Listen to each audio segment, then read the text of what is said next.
सभी को राम राम नमस्कार। आज के इस कार्यशाला के उद्घाटन सत्र पर मंच पर विराजमान हमारे वाइस चांसलर माननीय रामदास अतराम जी, दिल्ली से पधारे प्रोफेसर विवेक कुमार जी, इसी विश्वविद्यालय के डॉक्टर सखाराम जी और माननीय हर्ष जी और उपस्थित सभी विद्वत जन और अध्येता और सब प्रतिष्ठित बंधु भगिनी, सभी को मेरा नमस्कार। वैसा कोई भी कार्यक्रम कब होता है और कहाँ होता है, ये दोनों बातें महत्वपूर्ण होती है। तो आज तारीख है 2 जून 2025 और जिसके नाम पर ये विश्वविद्यालय है देवी अहिल्याबाई होलकर जी का, तो उनका जन्म हुआ था 31 मई, माने 2 दिन पूर्व उनके जन्म को 300 वर्ष पूरे हुए हैं। इसलिए लगभग एक ही समय ऐसा मैं मानूंगा तो एक देश में आदर्श नारी, आदर्श राज्यकर्ता, प्रशासक क्या क्या नहीं थे, ऐसा ही कहना पड़ेगा। ऐसा एक आदर्श चरित्र हमारे बीच में हुआ और उनका कर्मस्थली यही इंदौर रहा है और इस कारण उनको श्रद्धासुमन अर्पित करता हूँ और ये विश्वविद्यालय भी उनके नाम पर ही है। तो इसलिए स्थान का भी अपना एक महिमा है और तिथि का भी महिमा इसी प्रकार का है कि देवी अहिल्या जी का स्थान है। टंट्या मामा भील, जिनका एक बड़ा नाम देश के स्वतंत्रता आंदोलन में आता है, ये निमाड़ का क्षेत्र, ये सारे ऐसे देशभक्तों से भरा हुआ क्षेत्र है। तो ये भी स्थान, इसका भी एक महात्म्य है अपने आप में। वैसा तो ये 3 दिन का कार्यशाला चलने वाला है। अपना देश बहुत बड़ा है ऐसा हम कहते हैं, जो घूमते हैं उनको अनुभव आता होगा, लेकिन फ्लाइट से घूमने से ध्यान में नहीं आएगा, ट्रेन से घूमने से ध्यान में आएगा। और जब जाएंगे तो लोगों से मिलेंगे जुलेंगे तो हजारों भाषा बोलने वाला, हजारों पद्धति की परंपरा, उत्सव, रीति रिवाज, गीत, पोशाक, चेहरा, सब अलग अलग होने वाला देश है हमारा। और यही हमारी सुंदरता भी है, पहचान भी है। अभी तो कम्युनिकेशन इतना फास्ट होने के कारण दिक्कतें नहीं है, लेकिन इससे पूर्व बहुत सारे लोग एक दूसरे को जानते नहीं थे।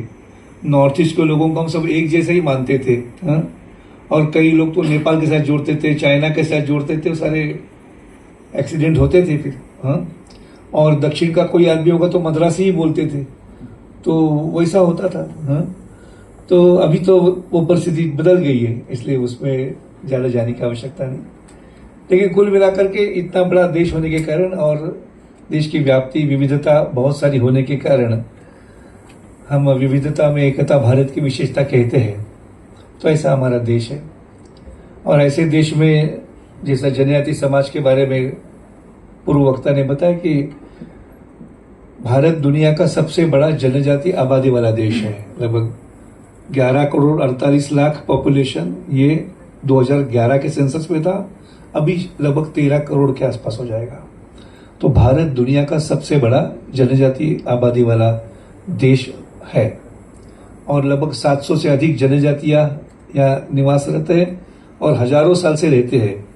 तो इस प्रकार का ये देश है। लेकिन इस समाज के बारे में बहुत कम जानकारी ये समाज में व्याप्त है, नगरों में, शहरों में ऐसे होने के कारण और मिस इन्फॉर्मेशन, डिसइन्फॉर्मेशन दोनों के चलते एक समाज, जनजाति समाज के बारे में ये जानकारी कम थी।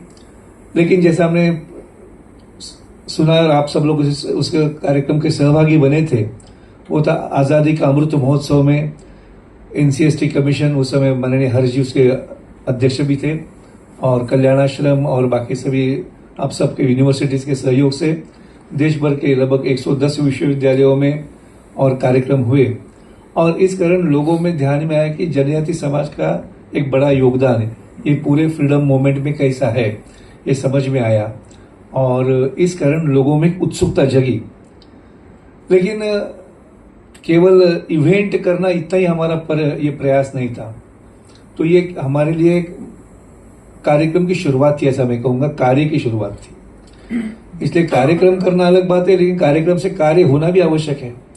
और इसलिए हम यहाँ बैठे हुए कई लोग उसके बाद में दिल्ली में जो अनुवर्ती प्रयास में फॉलो अप एक्शन में जब हमने सिर्फ 2-3 दिन का कार्यशाला किया था, उसमें लगभग आप सभी लोग आए होंगे, तो वो भी हमने किया। और एक इस कार्य को आगे बढ़ाते हुए जनजाति समाज के बारे में अध्ययन करने की आवश्यकता है, ये ध्यान हम सबको आया। और उसी से आगे बढ़ते हुए हमने ये TRKC tribal research knowledge centre जो एक संस्था बनी, और कल्याणाश्रम और आप सभी के सहयोग से एक मिला जुला प्रयास, फिर विविध यूनिवर्सिटी में उसके लिए कार्यशाला हमने किया है। तो इस प्रकार का एक शुरुआत ये हो गई है। तो कुल मिलाकर जनजाति समाज के बारे में जो इमेज ये बनाई गई, वो ब्रिटिशों ने बनाई, उनके फायदे के लिए बनाई। अभी उसमें विस्तार में नहीं जाऊंगा मैं, लेकिन भारत का दुर्भाग्य ये है कि हमारे बारे में हम क्या है, किसी को ने पूछा ही नहीं, दूसरे ही लोग बोलते गए कि ये लोग ऐसे हैं, ये लोग ऐसे हैं, वो लोग ऐसे हैं, और हम भी ऐसा ही मानने लगे कि जो वो बोल रहे हैं ना वही हम है। तो जनजाति समाज के बारे में भी ऐसा ही हुआ। जनजाति समाज के बारे में प्रारंभिक जो कोई लेखन किया होगा वो विदेशी लेखकों ने किया, फिर वही पढ़कर हमारे एकेडमिशियन कई लोगों ने किया होगा कि जो स्वयं जनजाति समाज के नहीं थे। और इस कारण जो समाज कौन क्या है इसको बोलने का मौका ही नहीं मिला, और उसका बड़ा शिकार हुआ हमारा जनजाति समाज।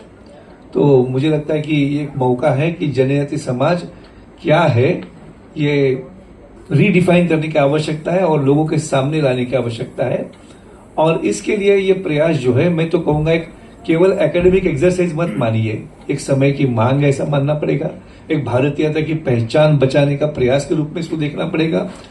और ये जो सारा जो इनकी जो जानकारी है, ज्ञान है, इनकी सामाजिक व्यवस्था होगी और उनका जो जुडिशियल सिस्टम्स जो उनके हैं वो होंगे, उत्सव पर्व होंगे, गीत होंगे, और तकनीकी है उनकी वो है, विकास के बारे में उनकी अवधारणाएं हैं, ये सारे देखेंगे तो ध्यान में आएगा कि भारतीय विचार जो है उसी पर आधारित है, कोई अलग नहीं है, यही भारतीय विचार है। इस पर हम सहमत हो जाएंगे, लेकिन इसको अध्ययन करने की आवश्यकता है। और इसलिए जो इमेज बनाई गई है और रियलिटी क्या है, तो रियलिटी सबके सामने लाने का एक ये प्रयास है। और ये जो सारी बातें हैं कि जैसा हम कहते हैं कि जनजाति समाज को किताबों को पढ़ने से हम समझ नहीं पाएंगे जब तक उनके अंदर हम नहीं जाते हैं। तो जब जाएंगे तो ध्यान में आएगा कि वो सही में क्या है, और वो बाकी समाज से अलग भी नहीं है, उनके और हमारे रीति रिवाज एक ही है। जैसा नॉर्थ ईस्ट के बारे में बताया ना, दुर्भाग्य से हमारे देश में हम कैसे अलग है यही बताया गया, क्योंकि उनको अलगाव पैदा करना था। इसलिए वो नॉर्थ ईस्ट के बारे में देखो, उनका नाक कैसा है, उनका ये कैसा है, वो मंगोलियन है तो आप आर्यन है, वो ये खाते हैं तो वो नहीं खाते हैं। अभी इतने बड़े देश में विविधता तो रहेगी। लेकिन जैसा मैं नागालैंड में था तो अंगामी नाम के ट्राइब में मैं काम करता था, कोहिमा के पास में, तो उनके साथ बातचीत करने लगे तो अभी हमारा एक फेस्टिवल आने वाला है। क्या फेस्टिवल है? तो सेक्रेनी नाम का फेस्टिवल है। तो सेक्रेनी फेस्टिवल क्या होता है? तो बोले सर कुछ नहीं, जब हमने अभी खेती किया है, फसल आई है, तो भगवान ने हमको अच्छी फसल दिया है, इसलिए उसको धन्यवाद देने के लिए हमारा त्योहार है उसको। अब ये धारणा सब जगह, उसका नाम अलग अलग हो सकते हैं लेकिन भाव वही है। तो मैंने पूछा फिर आप लोग ये जैसा हमारे इंग्लिश में महीने हैं वैसे आपके महीने भी है क्या? है ना। तो कैसे? नहीं, वो तो बोले इंग्लिश जैसा नहीं है हमारा पूर्णिमा और अमावस्या इस पर निर्भर है। अमावस्या के बाद नया महीना शुरू होता है हमारा। उनकी भाषा में महीना को ख्र कहते हैं। तो उनके ख्र के नाम 12 प्रकार के ख्र है। फिर मैं बोला सेक्रेनी तो पिछले साल तो दिसंबर में आया था, अभी तो जनवरी में आ रहा है, ऐसा क्यों हो रहा है? नहीं सर, एक्स्ट्रा महीना एक आ गया ना, अधिक मास, मल मास, खर मास जिसको बोलते हैं। अब वो नागालैंड में बैठा हुआ आदमी, उसको भी मालूम है मल मास खर मास कब आता है, और हमारे यहाँ भी आता है। तो और ये केवल नागालैंड में, मिजोरम में जाएंगे, सभी जगह जाएंगे तो आपको ध्यान में आएगा ये कोई अलग नहीं है। काल गणना इनकी ऐसी है, ईश्वर के प्रति धारणा अलग अलग एक ही है सबकी। नाम अलग अलग हो सकते हैं, भाषा अलग अलग हो सकते हैं, लेकिन जो आत्मा उसके वो है, वो ज्ञान जो है वो सब एक ही है। अब इनको किसने सिखाया? हमने तो जाकर नहीं सिखाया है, तो उनके पूर्वजों ने सिखाया होगा उनको। तो इसका मतलब ये पूर्व जो ज्ञान है तो वो आज भी वहां पर विद्यमान है। तो इस प्रकार की अनुभूतियां जब तक हम जाकर लेंगे नहीं तब तक ये होने वाला नहीं है। इसलिए मुझे लगता है कि ये जाना चाहिए। भारत में केवल 3 राज्य ऐसे हैं कि जहां जनजाति समाज नहीं रहता है, दिल्ली, हरियाणा, पंजाब। बाकी सभी राज्यों में जनजाति समाज कम बेसी प्रमाण में है। तो इस कारण ये जो अध्ययन करना ये बहुत आवश्यक है। इसमें काफी सारी समानता ही आएगी, कोई आएगी विविधता आएगी, वो उसकी विशेषता हो सकती है, वो अलगाव नहीं समझना चाहिए उसको। तो विविधता अपने आप में एक विशेषता है उसकी, लेकिन समानता भी बहुत सारी है। तो इसको हम ध्यान में लेंगे तो हमको लगता है कि एक बड़ा ज्ञान का भंडार ये खुल जाने वाला, एक पंडोरा बॉक्स जैसा है। और ये इसमें इतिहास की बातें भी आएंगी, तो जिसके कारण ये जनजाति समाज का भी आत्मसम्मान, गौरव ये बढ़ना शुरू हो जाएगा। तो इस प्रकार का ये जो प्रयास इस विश्वविद्यालय ने किया है, और मैं इस विश्वविद्यालय को डॉक्टर सखाराम जी को धन्यवाद देना चाहूंगा कि ट्राइबल स्टडीज का पहला पीजी कोर्स आपने शुरू किया और सफलता की ओर जाकर इंदौर नगरी वैसे भी देश में स्वच्छता के मामले में नंबर 1 तो है ही, तो ये प्रयास भी इधर से शुरू हुआ है, तो एक अच्छी शुरुआत यहाँ हो गई है। तो मैं शुभेच्छा देना चाहूंगा, इसको आगे बढ़ाते हुए हम काम करेंगे। तो ये सारी जो बातें हैं, लेकिन सिलेबस तो है, लेकिन आप तो अधिक जानते हैं, मैं तो क्या एकेडमिशियन नहीं हूं, मैं सामाजिक काम करने वाला सामान्य कार्यकर्ता हूं। तो मैं भी यहाँ आया हूं, सीखने के लिए आया हूं आप लोगों से। तो बात ऐसी है कि यदि कोई सिलेबस तो अभी बनाया है टीआरकेसी के लोगों ने, लेकिन कंटेंट मटेरियल भी चाहिए, उस प्रकार के बुक्स भी चाहिए कि जो हमारे इस दृष्टिकोण को सामने रखने वाली। तो उस दृष्टि से भी आप लोग जो है या पढ़े लिखे लोग हैं और ज्ञानी लोग, गुणी लोग, सब लोग हैं। तो मुझे लगता है कि ये हमको दायित्व सबको निभाना पड़ेगा ये, और ये महत्वपूर्ण दायित्व है। आपका अनुभव भी इस क्षेत्र का है। तो इस कारण यहाँ जो हम 3 दिन बातें करेंगे, ये केवल लिप सर्विस नहीं है, तो रियल नेशन सर्विस है। इस कारण इसको हम कैसा इम्प्लीमेंटेशन टाइम बाउंड फ्रेम में करेंगे उतना ही आवश्यक है, क्योंकि झूठ का पुलिंदा हजारों पन्ने का ऑलरेडी भर चुका है। अभी सच की जो बात है वो हमको भी डंके के चोट पर बताने के लिए उसका भी साहित्य निर्माण करना आवश्यक रहेगा। इसलिए ये स्टडी मटेरियल जो है और उसको एकेडमिक पद्धति से कैसा पढ़ाना, इसकी जो बातें हैं, इसको हमको यहाँ हम आने वाले 3 दिन में चर्चा करेंगे, और आपका अनुभव तो है ही। दूसरी अच्छी बात है कि ये सारे प्रक्रिया में जो स्वयं जनजाति समाज के लोग हैं वो भी है हमारे यहाँ बैठे। नॉर्थ ईस्ट का बात करते हैं, नॉर्थ ईस्ट के भी हमारी बहनें बैठी है, और महाराष्ट्र से है, और बाकी जगह से, मध्य प्रदेश से भी प्रोफेसर सखाराम जी भी इधर के हैं। तो वो स्वयं जनजाति भी है, इसी जगह के भी है। तो कई बातें वो रिवील कर सकते हैं, वो जोड़ कनेक्ट कर सकते हैं। तो सौभाग्य से ये बात शायद 40-50 साल हमारे पास नहीं थी, इतने पढ़े लिखे लोग हमारे पास शायद उस समय कम होंगे, नहीं ऐसी बात नहीं। लेकिन ज्ञान का भंडार केवल यूनिवर्सिटी में ऐसा नहीं, वो गांव में बैठे हुए जो बुजुर्ग आदमी है ना, उसके पास भी उतना ही ज्ञान का भंडार है। इसलिए उनका भी एक रोल है, लेकिन वो यूनिवर्सिटी में आकर नहीं बताएगा। जब उसके घर में जाएंगे, तसल्ली से बात करेंगे, तब वो बोलना शुरू करेगा, धीरे धीरे बोलना शुरू करेगा, और फिर उसको डॉक्यूमेंटेशन करना, ये हमारा काम रहेगा। तीसरी एक अच्छी बात हम अभी पिछले कुछ वर्षों में देख रहे हैं कि जैसे पद्मश्री अवार्ड मिलते थे, ये एक एलाइट क्लास तक ही लिमिटेड था। अभी हम देखेंगे ऐसे नाम कभी सुने ही नहीं है, वो पद्मश्री लेने को आते हैं, और उनकी की कहानी सुनेंगे तो हम भाव विभोर हो जाएंगे। तो जैसे इस बार चैतराम पवार जी को मिला, सरकारी नौकरी छोड़ करके 32 साल वो केवल ग्राम विकास के काम में लगाया है, और उस गांव में आज 1200 एकड़ का जंगल रीजनोवेट किया है। जिस गांव में पीने का पानी नहीं था, वो गांव 10 गांवों को पानी दे रहा है, और उस गांव के सभी परिवारों ने बीपीएल कार्ड वापस किया है। ताली उनके लिए बजाई, मेरे लिए बजाने मालूम है मुझे, ठीक है ना, तो बजाने में संकोच मत करिए। तो इस प्रकार की चीजें जो है ऐसे जीवन जीने वाले लोग हमारे बीच में हैं।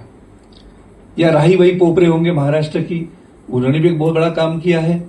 या यादव मोलाई पायेंग हमारे आसाम के हैं, इन्होंने भी एक बड़ा जंगल अकेले व्यक्ति ने 30 वर्ष तक मेहनत करके बनाया। उस जंगल का नाम भी यादव मोलाई फॉरेस्ट के रूप में रखा है, उनको पद्मश्री मिला है। तो ऐसे कई लोग भारत में हैं जिनका नाम नहीं जानते, उन्होंने नाम के लिए कुछ किया भी नहीं था, इसीलिए उनको पद्मश्री दिया गया। इन्होंने नॉमिनेशन भी फॉर्म नहीं किया। तो भारत सरकार को भी मैं धन्यवाद देना चाहूंगा कि ऐसे लोगों को फाइंड आउट करके दुनिया के सामने लाना। तो मैं इस विषय के साथ इसलिए बताना चाहता हूं कि जो प्रोफेसर ऑफ प्रैक्टिस नाम का चीज आजकल आया है ना, अपने पहले से होगा शायद, मैं तो अभी शब्द सुना इसलिए मैं उसको प्रयोग कर रहा हूं। तो ऐसे लोग हैं हमारे बीच में जो स्वयं जनजाति समाज के, स्वयं ग्रामीण क्षेत्र में रहते हैं, उनके पास नॉलेज है, अनुभव है। वो शायद इंग्लिश नहीं बोल पाते होंगे, लेकिन वो इस भूमि की भाषा बोलते हैं, जमीन की भाषा बोलते हैं। तो इस कारण ऐसे लोगों को भी ऐसे प्रयासों के साथ जोड़ेंगे तो उनसे हमको प्रेरणा मिलेगी, युवा पीढ़ी को प्रेरणा मिलेगी। तो इस प्रकार का सब प्रकार का सहयोग ये आने के कारण अमृतकाल तो चल ही रहा है देश का, और शताब्दी की ओर आगे बढ़े हैं। तो मुझे लगता है कि आने वाले समय में 10-15 वर्ष हमको कड़ी मेहनत करते हुए हम सब लोग यदि करेंगे तो ये भारत के जनजाति समाज के बारे में और भारतीयता को बचाने का एक बड़ा आंदोलन के रूप में, बौद्धिक आंदोलन के रूप में हम इसको प्रस्थापित कर पाएंगे। और मैं एक बात मेरे अनुभव के आधार पर जोड़ना चाहूंगा। मुझे याद है 20 वर्ष पूर्व अमेरिका की एक लेडी प्रोफेसर आई थी, ऑस्टिन यूनिवर्सिटी में प्रोफेसर थी, इवेट रोसर, और वो आई थी भारत में और उन्होंने मुझे बताया कि मैं ट्राइबल विलेज कभी देखा नहीं है। तो ठीक है, चलो, मैं नागालैंड में एक दिमासा नाम के गांव में उनको लेके गया था मैं उनको, और फिर वहां के लोगों ने भी देखा कि अमेरिकन लेडी है, लेकिन उन्होंने हिंदू धर्म अपनाया था। उनका नाम राम रानी रखा है, उनकी बेटी का नाम शक्ति, बेटे का नाम जय हनुमान, अमेरिका में है वो। तो वो आए थे और उन्होंने बताया कि मैं गांव देखना चाहता हूं, तो गांव देखने के लिए आ गए। तो नागालैंड के लोग भी उत्साहित कि कोई हिंदू अमेरिकन कभी देखा ही नहीं था, मिशनरी तो देखे हैं। तो फिर वो आए, स्वागत वगैरह किया, गांव के लोगों ने अच्छा काम किया, फिर हो गया। फिर उनको भाषण देने का मौका दिया। तो फिर भाषण तो लंबा है, उसमें ज्यादा नहीं जाऊंगा मैं, लेकिन उन्होंने बताया कि मैं यहां इसलिए आई हूं कि आप समझते अमेरिका बड़ा प्रोग्रेसिव है, लेकिन मैं ये बताने के लिए आई हूं भारत हमसे प्रोग्रेसिव है, क्योंकि आपने अपने रूट्स को बचा के रखा है। हम अपरूट हो चुके हैं, हम रूट्स ढूंढ रहे हैं, हमको रूट्स नहीं मिल रहे हैं, तो हम कट चुके हैं। हमको यदि प्रेरणा लेनी है तो भारत से लेनी पड़ेगी। इसलिए मैं ये बताने के लिए आई हूं, आप अपनी परंपरा को मत छोड़िए, उसको मत छेड़िए, ये बताने के लिए मैं आई हूं। तब गांव के लोगों को भी लगा कि नहीं तो बहुत बार का लगता है कि हम तो पिछड़े हुए हैं, हमारे गीत कौन गाए सुनेगा, हमारी भाषा भी है। ये भाषण सुनने के बाद वहां के लोगों को लगा सही में हमारी जो पहचान है हमको बचाना चाहिए। तो सारी दुनिया भारत पर अपेक्षा लेकर बैठी है कि इस प्रकार की यदि जड़ों की बात कोई बताने वाला हुआ तो भारत देश दुनिया में एक बड़ा देश माना जाएगा। और मुझे लगता है कि ये जो अध्ययन है ये केवल भारत के लिए नहीं है, तो पूरे दुनिया के लिए ये अध्ययन की शुरुआत होगी। इतना कहकर मैं वाणी को विराम देता हूं। धन्यवाद।